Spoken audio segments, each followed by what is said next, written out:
பசுமை புரட்சி வந்து பார்த்திங்கன்னா புதிய வேளாண் தொழில்நுட்பம், அப்புறம் வந்து பார்த்திங்கன்னா விதை, உரங்கள், தண்ணீர் தொழில்நுட்பம் அல்லது எளிதாக பசுமை புரட்சி அப்படின்னு சொல்கிறாங்க. ஒன்று வந்து பார்த்திங்கன்னா புதிய வேளாண்மை தொழில்நுட்பம், இது எல்லாருக்கும் தெரிஞ்சுதான். விதை, உரங்கள், தண்ணீர் தொழில்நுட்பம் இது தெரியாது, அதனால் நோட் பண்ணிக்கோங்க. பசுமை புரட்சி அப்படின்றது எல்லாருக்கும் தெரிஞ்ச விஷயம்.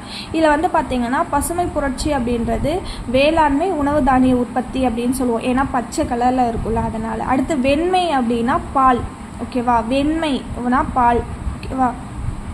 வெள்ளி அப்படின்னா முட்டை, கன்ஃபியூஸ் ஆகிடக்கூடாது.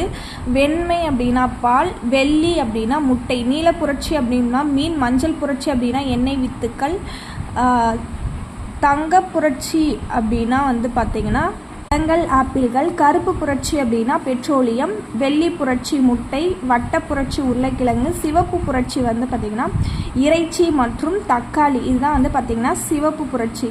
சாம்பல் புரட்சி உரங்கள். இளஞ்சிவப்பு வந்து பார்த்திங்கன்னா இறால், சிவப்பு வந்து பார்த்திங்கன்னா இறைச்சி, தக்காளி உரம். இளஞ்சிவப்பு அப்படின்றது இறால். பழுப்பு புரட்சி வந்து பார்த்திங்கன்னா தோல் பொருட்கள்.